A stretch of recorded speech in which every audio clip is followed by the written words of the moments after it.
What do you believe about money? Welcome to day 1569 of What's She Up To Now. Sharon Horne-Ellstrom here, documenting and sharing primarily the business journey as I am transitioning from and have transitioned from brick and mortar corporate world of business to the online world of business, and then a little bit of back and forth, not to corporate, but to offline and online businesses. What works, what doesn't work, what has worked for me and what hasn't worked, and for the people that I work with and interact with, other business owners. And what I personally do every morning is I create a couple of pieces of content. One is for my Supersize Your Business group, and one is for my annual challenge group. We do an annual challenge. This is our 5th year doing one thing every day to create a certain thing in our life. First year, it was to stretch our comfort zone. Second year, it was to do one thing every day that made me happy, I think. Third year was do one fun thing every day in 2020. 2021 was do one thing every day. I can't remember. And then this year we created our own, and it's do BU 365-day challenge to do one thing every day that improves us. So how do we improve ourselves? It's interesting. I don't know why I can't remember the fun, happy, comfort zone scares you. I think it was all about you, 365-day challenge. I have to dig out my books. Okay, doesn't matter. Topic for another day, right? Anyway, 2 pieces of content, annual challenge and Supersize Your Business. Now, for the annual challenge this year, I decided, since I'm making it up as I go and I'm doing it on my own, beginning of the year, I thought, I can just talk about something every day that continuously improves us, because I've been working on continuous improvement for 40 years and definitely come across tools and tips and strategies and techniques and things that worked and things that haven't worked. I can share those. But I decided early on, like the first couple of days, I need to make a little and add a little more structure around this. I think it was even before the year started. I was working on a calendar. I thought, I just want to write down a topic a day, and then I at least have something, and I don't have to like try to be brainstorming and coming up with a topic, and then I won't repeat topics, etc. So I decided I would use my life framework.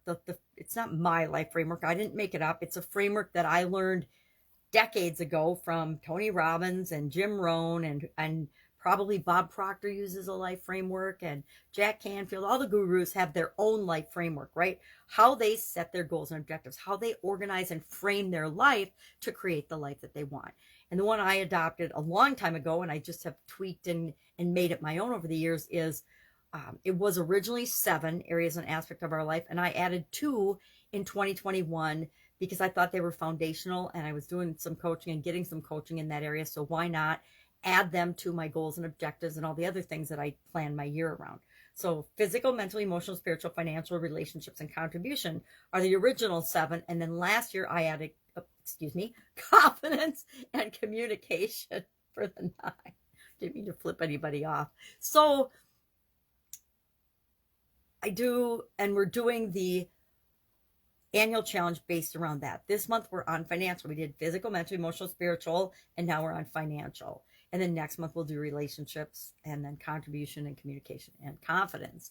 So every day I'm doing an idiom, a financial related idiom to correspond to, and it doesn't necessarily correspond, but I just randomly pick from my list of financial related idioms, an idiom to talk about today with today's lesson. Now, today's lesson for the challenge was, what are your and my money beliefs? And I talked about 18, probably 20 or more different beliefs about money that really are limiting us and holding us back. And then I talked about, how do we change those? What's a process to use to go about changing those?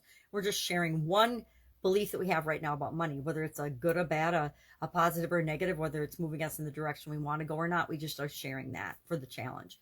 And it's interesting, as much as we work on these, a lot of us still hold on to and have those limiting money beliefs, right? I would say Elon Musk probably doesn't. And and any other billionaire probably doesn't have some of the same beliefs that we have already still about money. I know I still have limiting beliefs about money. So I'm going to go through this exercise too, where I list out all my beliefs about money and then ask myself individually, do I consciously believe this and want to believe this? Is it moving me toward what I want? And if it's not, I'm going to tweak it and change it to create a belief that does move me toward what I want. And then I'm going to start, reciting that and remembering it and pulling it up into my conscious until it becomes active in my subconscious, and I don't have to consciously be aware of and think about it anymore. But like whenever I'm shopping, and whether online or off, and I'm looking at something and I see the price, do I automatically think it's too expensive, or do I not even look at the price because I know I can afford it and I'm just going to get it because it's the thing I want to bring into my life? Those are little tweaks and little differences that have a huge impact on our overall results, right? So our beliefs about money we're talking about today. And is that the same as our financial well-being? No, not necessarily. Our financial well-being means something different to us than just money. And we have beliefs about our financial well-being. We have beliefs about money. And if they're conflicting in any way, we're going to have a hard time achieving our goals and objectives financially if we have beliefs that are holding us back or preventing us from doing the things we need to do, or bringing the things we need to bring into our life, or learning the things we need to learn in order to create the financial abundance and well-being and health. And that usually includes a component of money, not only money, but money into our life. So we talked about that today.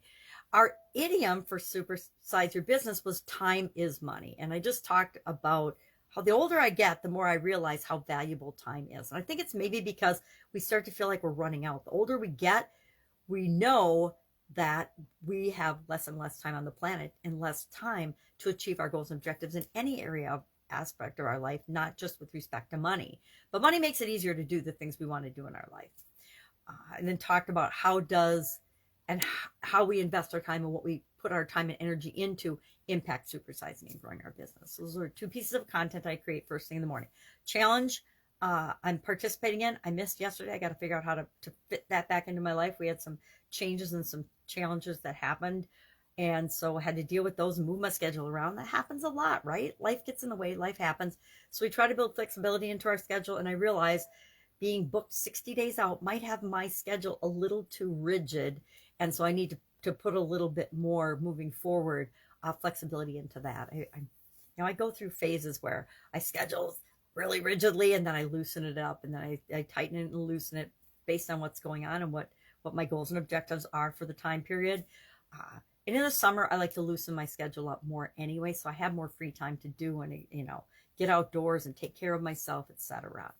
So what are you working on? What is it? And is there any area or aspect of your business or your life that you are just feel like you're banging up against the wall, or you don't know what to do, or you've got so many options, you're not sure which to choose or what direction to go next? If so, hit me up. I like to offer every once in a while, and I don't do it all the time, a 5-minute thing where, listen, I guarantee that in 5 minutes or less, we can get you clear on what your next step is. Not all the things you need to do to create what you want in your every area and aspect of your life, but the next one thing that you need to do that's going to get you, it's like the big domino. It's going to get you the biggest bang for your buck if you just step out and take this certain action. And it's usually something super easy, and it's always something that you know already. You don't need me to tell you, but sometimes we just need somebody outside of us to give us permission to do what we know we need to do. And I like to be that resource. All right, have an awesome day. If I can help you in any way like that, just hit me up through Voxer or jamgrandma@gmail.com, or direct message me, and we will find 5 minutes somewhere in my busy, crazy world and in your busy, crazy world to make it happen. Pretty much faster, sooner rather than like right away, as soon as possible. All right, have a great day, and I'll be with you tomorrow.